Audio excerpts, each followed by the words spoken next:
بسم اللہ الرحمن الرحیم الحمد للہ رب العالمین والصلاة والسلام علی سید المرسلین محمد وآلہ وصحبہ اجمعین اما بعد۔ معزز شرکائے علمہ البیان اور قابل احترام سامعین، موضوع آج کا غزوہ خندق اور خندق کی کھدائی اور سیدنا حضرت سلمان فارسی رضی اللہ تعالی عنہ کا ذکر خیر۔ حضرات، قبل اس کے کہ اصل موضوع کی طرف آیا جائے، گزشتہ سبق کو تازہ کر لیں۔ غزوہ خندق کا باعث اور سبب یہ ہوا کہ بنو نذیر کی جلاوطنی کے بعد حی بن اخطب مکہ گیا اور قریش کو رسول اللہ صلی اللہ علیہ وسلم سے مقابلہ اور جنگ پر آمادہ کیا، اور کنانہ ابن ربیع نے جا کر بنو غطفان کو آپ کے مقابلے کے لیے تیار کیا اور ان کو یہ طمع اور لالچ دی کہ خیبر کے نخلستانوں میں جس قدر کھجوریں آئیں گی اس کا بڑا حصہ وہ ان کو دیا کریں گے۔ یہ سن کر عوینہ بن حسن فزاری، جو قبیلہ بنی غطفان کا سردار تھا، تیار ہو گیا۔ قریش پہلے ہی سے تیار تھے۔ اس طرح ابو سفیان 10,000 آدمیوں کی جمعیت لے کر مسلمانوں کو جڑ سے ختم کرنے اور فنا کر ڈالنے کے ارادے سے مدینے کی طرف روانہ ہوا۔ رسول اللہ صلی اللہ علیہ وسلم کو جب ان کی روانگی کی خبر پہنچی تو صحابہ سے مشورہ فرمایا۔ سیدنا سلمان فارسی رضی اللہ عنہ نے خندق کھودنے کا مشورہ دیا۔ خندقوں میں محفوظ رہ کر ان کا مقابلہ کیا جائے، کھلے میدان میں مقابلہ مناسب نہیں۔ سب نے اس رائے کو پسند کیا۔ رسول اللہ صلی اللہ علیہ وسلم نے خود اس کے حدود مقرر فرمائے اور خط کھینچ کر 10 آدمیوں پر 10 گز زمین تقسیم فرمائی۔ خندقیں اس قدر گہری کھودی گئیں کہ اس کو پار کرنا آسان نہ ہو۔ ابن سعد فرماتے ہیں کہ 6 دن میں خندق کھودنے سے حضرات صحابہ کرام فارغ ہوئے۔ یہ بات سیرت مصطفیٰ سے میں نے آپ کے سامنے نقل کی، اور سیرت حلبیہ میں ہے کہ صحابہ خندق کھودنے میں مصروف تھے۔ اس کے درمیان ان کو اگر کسی شخص کو کوئی ناگزیر یعنی قضائے حاجت وغیرہ کی ضرورت پیش آتی تو وہ حضرت صلی اللہ علیہ وسلم سے اس کا ذکر کر کے اجازت لے لیتا، تب جاتا تھا۔ ضرورت سے فارغ ہونے کے بعد اپنے کام پر واپس پہنچ کر اور زیادہ تندہی اور جاں فشانی کے ساتھ محنت کرنے لگتا تاکہ زیادہ سے زیادہ خیر و برکت اور ثواب حاصل ہو۔ خندق کی کھدائی کے دوران ایک سخت اور پتھریلی زمین آ گئی۔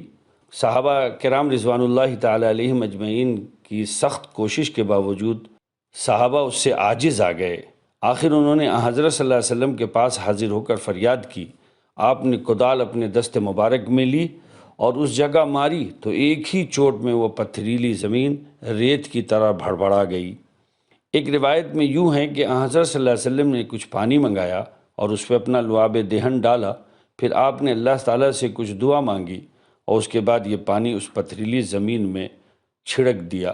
وہاں جو صحابہ اس وقت موجود تھے ان میں بعض کہتے ہیں کہ قسم اس ذات پاک کی جس نے حضرت محمد صلی اللہ علیہ وسلم کو سچائی دے کر ظاہر فرمایا، یہ پانی پڑتے ہی وہ زمین ملائم ہو کر ریت کی طرح ہو گئی جسے کھودنے کے لیے کدال اور پھاوڑوں کی ضرورت نہیں ہوئی۔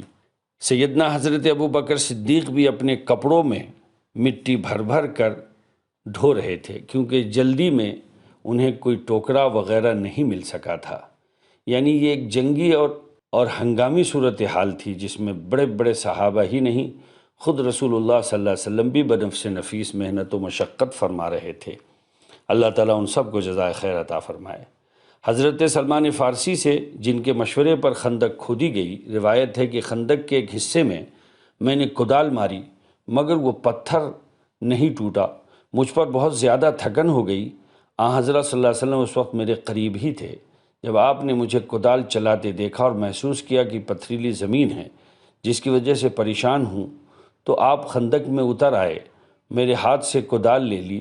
آپ نے زمین پر ضرب لگائی جس سے کدال کے سرے پر ایک بجلی کا سا چمک ظاہر ہوا۔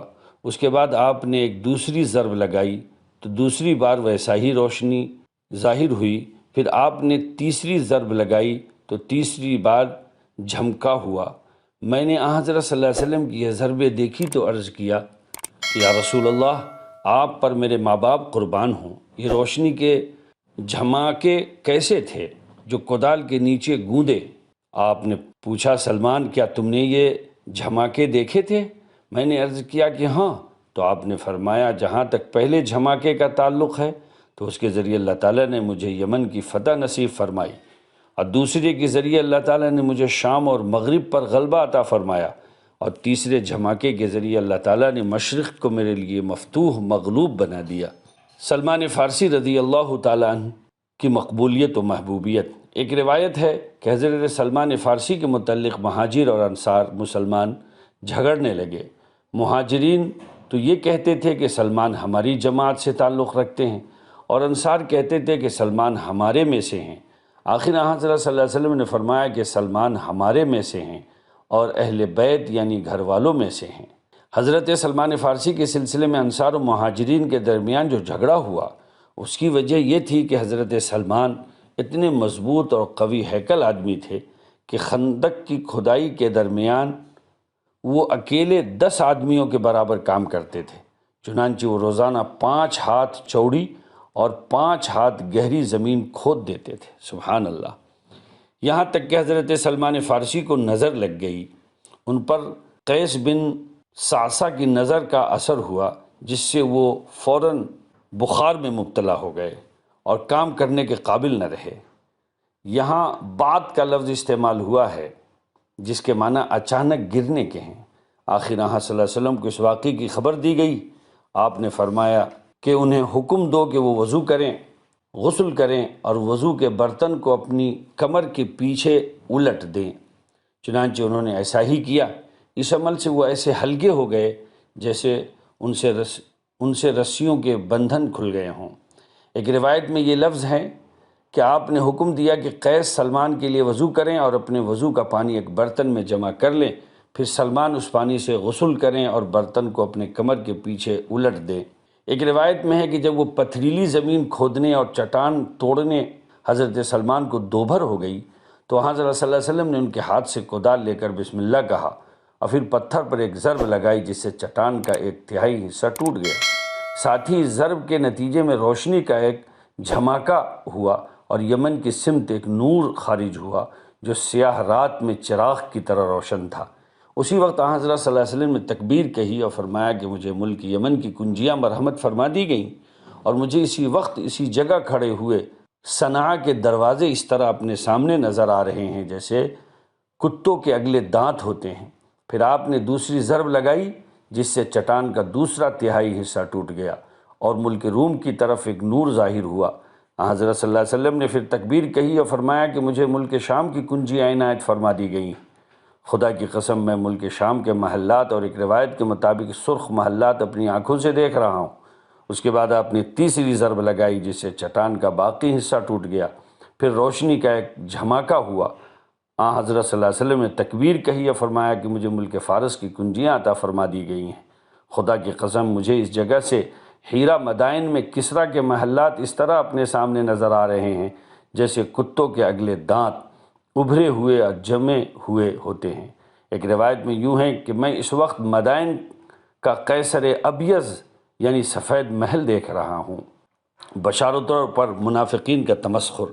ادھر اسی وقت منافقوں کی ایک جماعت نے، جن میں معتب ابن قشیر بھی شامل تھا، کہنا شروع کیا کہ تمہیں حیرت نہیں ہوتی کہ محمد تمہیں غلط امیدیں دلا رہے ہیں اور بے بنیاد وعدے کر رہے ہیں اور بتا رہے ہیں کہ وہ یثرب میں کھڑے کھڑے ہیرا اور مدائن کسرا کے محلات دیکھ رہے ہیں، یہ مقامات تمہارے ہاتھوں فتح ہوں گے، جبکہ حالت یہ ہے کہ تم لوگ دشمن کے خوف و دہشت سے خندق کھود رہے ہو اور تم میں اتنی بھی ہمت نہیں کہ میدان میں آ کر دشمن کا مقابلہ کر سکو۔ اس وقت اللہ تعالیٰ نے یہ آیات نازل فرمائی، اعوذ باللہ من الشیطان الرجیم، قل اللہم مالک الملک تؤتی الملک من تشاء وتنزع الملک ممن تشاء۔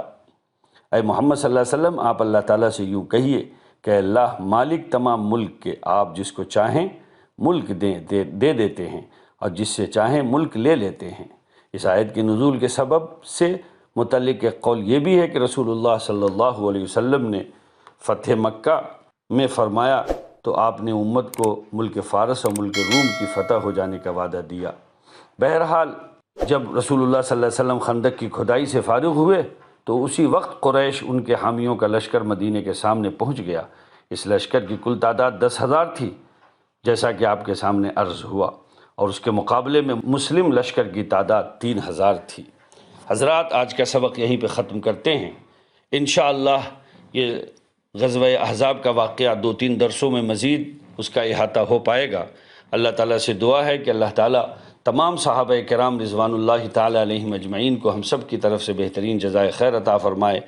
حضرت محمد صلی اللہ علیہ وسلم کا فیض دنیا کے تمام کچے پکے مکان میں پہنچ جائے، اور اللہ تعالیٰ ذریعے کے طور پر ہم سب کو استعمال فرمائے۔ السلام علیکم ورحمۃ اللہ وبرکاتہ۔